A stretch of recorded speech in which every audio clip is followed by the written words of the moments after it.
resumen de la jornada para llegar a casa informado. Lo que queda del día en Cooperativa. A fines de febrero dejó la Fundación Iguales para convertirse en candidato. Estamos junto a Luis Larraín aquí en el estudio de Cooperativa. Gracias por acompañarnos, Luis. Muy buenas tardes. Gracias a usted. A ver, ¿por qué? Perdón, hola, Paula. Luis, buenas tardes. No, está bien. ¿Por qué alguien a los 36 años, con lo desprestigiada que está la política, según todos los estudios de opinión, decide saltar de una actividad, digamos, donde tenías una notoriedad importante, donde habías hecho, digamos, un trabajo interesante para ser candidato a diputado? Bueno, por varias razones. Por un lado, creo que es un poco el camino natural después del activismo. O sea, cuando uno lleva tantos años yendo al Congreso, conversando con parlamentarios, tratando de incidir en que tomen las decisiones que a mi juicio, a nuestro juicio eran correctas, a uno también le dan ganas o se empieza a cuestionar, bueno, ¿por qué tenemos que incidir en los heterosexuales para que tomen decisiones? ¿Por qué las mujeres tienen que incidir en los hombres para que tomen decisiones y no pueden ser las mujeres la mitad del Parlamento? Y con la diversidad sexual pasa un poco lo mismo. ¿Por qué tenemos que convencer al resto y no estar ahí nosotros como parte de un parlamento que debería ser representativo? Con respecto al desprestigio de la política, creo que con mayor razón me dieron ganas de lanzarme por eso, porque creo que uno puede hacer una diferencia.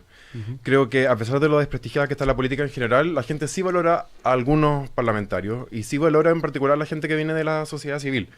Porque nosotros tenemos experiencia, tenemos un testimonio probado, digamos, de trabajar por una comunidad, trabajar por una causa, de forma bastante sacrificada, sin muchos recursos, sin ninguno de los privilegios que tienen los parlamentarios o las autoridades, que las asignaciones parlamentarias, que los asesores, que las sedes, sino que a pulso y con mucha convicción, y creo que la gente valora eso.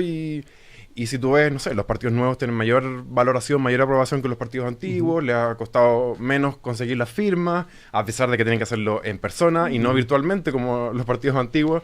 Así que creo que aspiramos a que la gente reconozca esa diferencia. Ahora, Luis, quería juntar dos cosas. Primero dijiste, yo he estado en el Parlamento como activista, he intentado incidir, Sí. Por lo tanto asumo que sabes cómo funciona el Parlamento. Y eso lo quiero juntar con otros que han sido parlamentarios, que han dejado de serlo, y que su tolerancia a la frustración se disminuyó al cero porque se dan cuenta que estando dentro de ese aparato no es mucho lo que se puede hacer. Siempre ellos mismos comparan, por ejemplo, con la capacidad de gestión que tiene un alcalde, que es mucho más directo, que a lo más pasas por el consejo.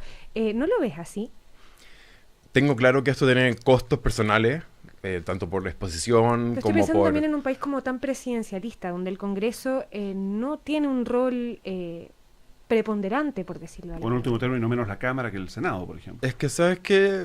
O sea, bueno, primero no voy a aspirar a llegar al Senado si no tengo una trayectoria política previa, entonces creo que lo más lógico es tratar de tener un escaño en la Cámara de Diputados. Pero yo estoy consciente que esto tiene costos, que tiene frustraciones, pero a pesar de que es un sistema muy presidencialista, veo que quizás esto podría cambiar. Hay muchos sectores que plantean que debería ser más semi-presidencialista. Y en segundo lugar, los parlamentarios sí tienen mucho poder. O sea, un parlamentario que es presidente de una comisión y que quiere que un proyecto no se vea, no se ve. O sea, suspende las sesiones, no cita, no llega, no hace quórum y un proyecto no se ve. Y así también un presidente de una comisión puede hacer que un proyecto avance mucho, a pesar de que incluso sin tener urgencia por parte del gobierno. Así que yo creo que yo no minimizaría el rol de los parlamentarios. Creo que el rol en definir las mayorías es fundamental. El rol de representar a la sociedad también es importante, porque creo que la sociedad chilena es cada vez más diversa, por los inmigrantes que llegan, en fin, y también se visibiliza más la diversidad que siempre ha existido, como en el caso de la diversidad sexual, que hemos estado en el closet muchos siglos. Entonces creo que es importante que el Parlamento refleje esa diversidad de la sociedad, que haya personas de pueblo originario, mujeres, personas con discapacidad, y no lo que vemos hoy es que hay una tendencia, y que no es exclusiva del Parlamento, sino que también en las empresas, también en general en los espacios de poder, de que haya hombres heterosexuales, blancos, santiaguinos, que vienen de 4 colegios y de 3 universidades, en fin, eso se repite muy claramente. Luis Larraín, conocemos su trabajo en la Fundación Iguales, la gente, quienes escuchan en Cooperativa, que son gente informada, en realidad en general te ubican, digamos, pero en términos tradicionales tú estás en la izquierda, en la derecha, en la centroizquierda, en la centro-derecha, en el centro-centro. ¿Por qué Ciudadanos, de hecho, que es el movimiento que lidera Andrés Velasco? Ciudadanos porque de todos los partidos es lejos el que más me representa, cómo veo yo la política. Bueno, Andrés Velasco es parte del Consejo Consultivo. Andrés Velasco, claro, lo conocí porque él es parte del Consejo Consultivo de Iguales. A Lili Pérez, Pedro Brown, Joaquín Godoy los conocí en el Congreso porque ya desde los tiempos en que ellos estaban en RN siempre trataban de diferenciarse de la mayoría conservadora de RN. Y creo que el centro político es el espacio natural de alguien que no se siente cómodo en una coalición como la coalición de centro-derecha, donde el partido más grande está liderado por una senadora como la senadora Van Rieselberghe. Pero Lili Pérez no piensa igual a Andrés Velasco con muchas cosas. ¿Tú de quién te sientes más cercano ahí?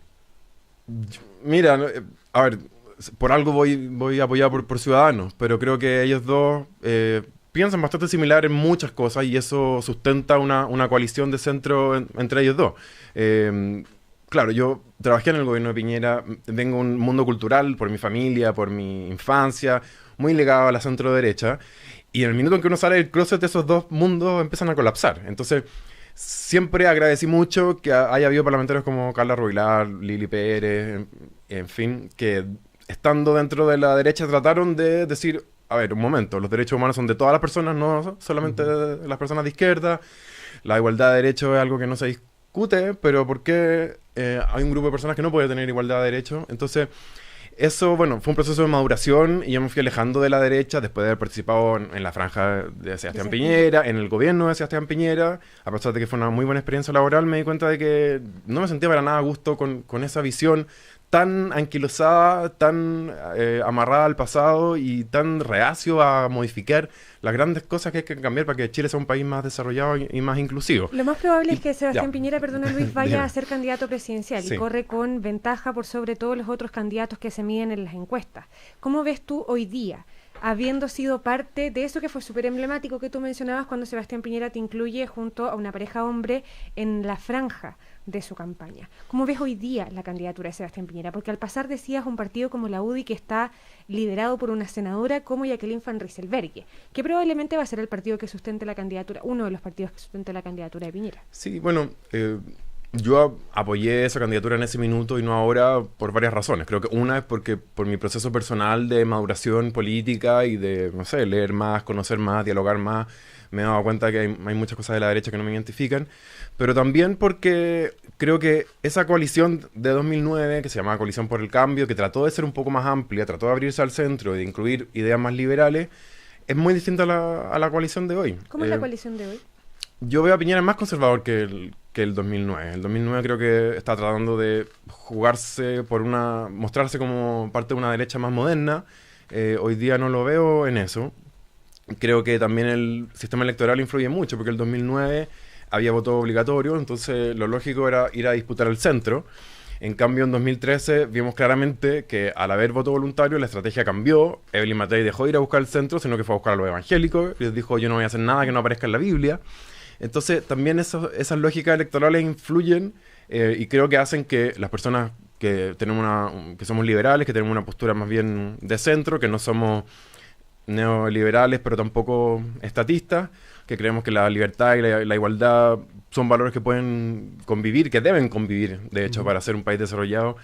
Ya no nos sintamos convocados por ese tipo de coaliciones y creo que también el nuevo sistema electoral, el que pone fin al binominal y abre más proporcionalidad, es un espacio, una oportunidad única para que manifestaciones distintas a las dos grandes y tradicionales coaliciones tengan representación en el Congreso. Así que creo que no podemos desaprovecharlo. En términos de propuestas, entiendo que apoyas el aborto en las tres causales, ¿no? El proyecto de gobierno. Sí, totalmente. Creo que es una hipocresía seguir diciendo de que esto es más sí aborto o no aborto, cuando en realidad lo que estamos discutiendo no es si aborto o no aborto, sino que es despenalizar algo que es absurdo, que son causales muy dramáticas, críticas, que a nadie le gustaría pasar por eso, pero si una mujer pasa por eso, creo que es realmente triste que seamos de los 5 o 6 países del mundo que todavía pensemos que esa mujer tiene que ir a la cárcel. Perdón, a propósito de derechos, lo conversábamos también aquí en Cooperativa,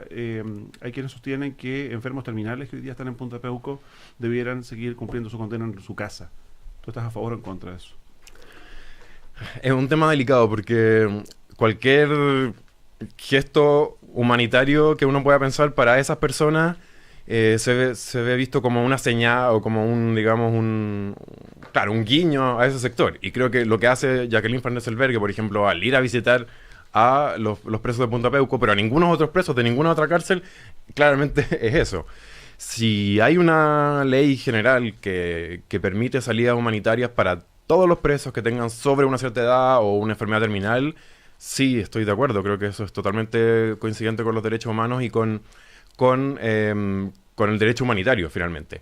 Ahora, a los violadores de derechos humanos, que son una categoría particular y especialmente grave, Peuco, fundamentalmente. Especialmente grave de delito, también debería cumplirse una serie de circunstancias adicionales, como por ejemplo colaborar con la justicia en encontrar los cuerpos que no se han encontrado, y también manifestar algún tipo de arrepentimiento, porque finalmente un señor que está muy enfermo, pero que sigue diciendo viva Pinochet, o Pinochet fue el salvador de la patria, y que no ha colaborado a una familia que lleva 40 años buscando a su familiar para poder darle un entierro digno, me parece que no merece que el Estado le tenga ninguna consideración especial. Luis Larraín, cuando el diputado Claudio Ragada reconoció su homosexualidad en un país como este, se generó algo así como, no sé si un escándalo, pero sí generó mucho tema de conversación. Tú, a diferencia de él, vienes del activismo por la diversidad sexual. Sí. ¿Crees que eso ya para ti no tiene ningún costo? ¿Tu campaña va a ser la del primer activista por la diversidad sexual que llegue al Congreso? A ver, dos cosas. Uno, creo que en la época que estamos, donde estoy yo ahora, no lo veo como un costo, porque a mí me ha permitido diferenciarme y también el mensaje que nosotros como Fundación Iguales siempre tratamos de transmitir es que la diversidad sexual era lo más común y corriente que siempre existió en todas las épocas, en todas las culturas, en todos los países, y que lo que varía de una sociedad a otra no es la diversidad sexual, sino que la aceptación y el respeto que el resto de la sociedad nos brinda. Así que para mí yo no lo veo como un costo, pero para muchas personas lo sigue siendo. Así que creo que hay que tener mucho cuidado con eso, a veces como titulares o frases de que ahora es más fácil ser gay. En promedio sí, claro, pero para una persona que vive en un sector rural o que, no sé, tiene una familia evangélica o que le pegan en la esquina o que le hacen bullying en el colegio, no es nada de fácil, sigue siendo muy difícil. Las tasas de depresión y de suicidio no han disminuido, porque, bueno, se ha estudiado que el solo hecho de estar dentro del closet ya genera un trauma que es muy difícil de recuperar, como esa hipocresía, esa vida en secreto que uno mantiene tanto tiempo hace mucho daño. Yo creo que todos mis amigos gay han ido alguna vez a un psicólogo o un psiquiatra, y creo que muy pocos de mis amigos heterosexuales han ido a un psiquiatra, entonces uno ve que es un proceso más difícil. Y la segunda idea relacionada con tu pregunta, Paula, es que todo el mundo sabe que yo soy activista, o que fui activista, y que tengo la causa de la diversidad sexual en el corazón, pero creo que si uno aspira a llegar al Congreso y por lo tanto a representar a todo un distrito, en este caso, que son estas 6 comunas de Santiago, Providencia, Ñuñoa, Macul, San Joaquín y La Granja. ¿Cómo creció? Yo creo que uno tiene que tener postura en muchos otros temas, tiene que levantar muchas otras banderas, todo depende mucho de en qué comisión uno esté, pero a mí desde ya, además de la diversidad sexual, me interesa levantar mucho el tema de la diversidad en general, de cómo nos hacemos cargo de los migrantes, de las mujeres, de la demanda de género, de las personas con discapacidad. Y por otro lado, el tema de la salud, que también tengo un testimonio y que la gente probablemente no me conoce por eso, pero claro, yo he sido trasplantado 2 veces y a pesar de que he tenido mucha suerte, creo que he tenido muchos privilegios, he tenido muy buena atención de salud, la burocracia estatal es un infierno. O sea, yo me la paso todas las semanas corriendo y buscando una receta del hospital para el ISAPRE para la farmacia, que no me la reconocen de vuelta. Es como el comprahuevo, uno anda juntando firmas o llega firmas de recetas nuevas, llevas una receta, te dicen, no, es que no dice permanente. Y es como, ya, escríbele permanente, ¿qué te importa? O sea, ¿por qué tengo que perder las próximas 4 horas? Porque a ti te importa que diga permanente un tratamiento que es para insuficiencia renal crónica. O sea, es crónico, es para siempre. De por sí es permanente. Entonces, muchas de esas trabas chicas, creo que el Estado se la juega poco por la salud de los chilenos. Por ejemplo, FONASA no le ha puesto código que permite arancelar y que los cubran las ISAPRES, las prestaciones, a más de la mitad de las prestaciones de salud en Chile. ¿Por qué ocurre eso? ¿Por qué FONASA le cuida el bolsillo a las ISAPRES y no a los pacientes, a los enfermos crónicos, que somos los que nos gastamos gran parte de nuestro sueldo y de nuestro tiempo en este tipo de cosas? Bueno, lo mismo con la farmacia, los fármacos, en fin, el sistema de trasplante. Tengo una visión bastante crítica de muchos aspectos y me encantaría poder colaborar desde el Congreso a mejorar las políticas públicas en esa área. Y una última pregunta, al menos de mi parte, ya en el plano más bien personal, además del apoyo de ciudadanos, ¿qué pasa en tu casa, en tu familia, tu papá, que ha sido parte también de esta mesa aquí en Cooperativa Luis Larraín de Libertad y Desarrollo? Estuve en la mañana, de hecho. Sí. He recibido el apoyo cerrado de mi familia, estoy muy contento con eso, me están ayudando mucho. Así como lo hicieron también en el activismo, así que estoy contento por ese lado. Obviamente tenemos ideas a veces distintas, pero yo soy alguien conciliador, dialogante, que no me ando peleando por la gente por pensar distinto. ¿Cuál fue la última discusión que tuvieron? No, a veces, por ejemplo, amigos me dicen que una entrevista me encontraron demasiado derecha y en mi casa suelen decir que la entrevista estuve demasiado de izquierda. Entonces, oye, depende mucho de las visiones de cada uno. Sí, una última, porque tú te tienes que ir y a nosotros no nos queda mucho tiempo. Generacionalmente eres más cercano a lo que se llama la bancada estudiantil en el Congreso, a Camila Vallejo, a Gabriel Boric, a Giorgio Jackson, que están generando esto del Frente Amplio. ¿Tienes alguna cercanía con ellos? Sí, tengo mucha cercanía. Ellos han sido aliados clave de la diversidad sexual. Y ellos vienen también de la sociedad civil. Ellos fueron dirigentes estudiantiles, claro. Yo fui dirigente de la diversidad sexual. Y por eso, y bueno, ellos, Giorgio y Gabriel, son de los políticos mejor evaluados por los chilenos, y creo que tiene que ver con eso, con habérsela jugado de verdad por la causa, por muchas causas, en el caso de ellos, sobre todo la educación, o en el caso de Gabriel, los derechos de los trabajadores. Y creo que la gente valora que uno esté en política por ideales, y no por, como ven muchas veces, repartirse los cargos, reelegirse por 7ª vez, poner a mi cuñado de seremi de no sé dónde, que la verdad es que vemos que en la política hay demasiado de eso y poco de compromiso a veces, y poco también de a veces habilidades más o competencias adecuadas para los cargos, y no militancia que no garantiza ningún tipo de competencia. Es el expresidente de la Fundación Iguales, hoy candidato de Ciudadanos a diputado por el Distrito 10, una de las comunas que encabeza es Providencia. Luis Larraín, muchas gracias por haber venido a lo que queda el día en Cooperativa, en bicicleta además. Gracias a usted. Bicicleta de vuelta. Sí, la causa del transporte sustentable, el medio ambiente, también estoy totalmente abanderado con ella. Gracias, muchísimas gracias. Un abrazo. Cuando te dicen que vas a recibir un bono, te sientes así.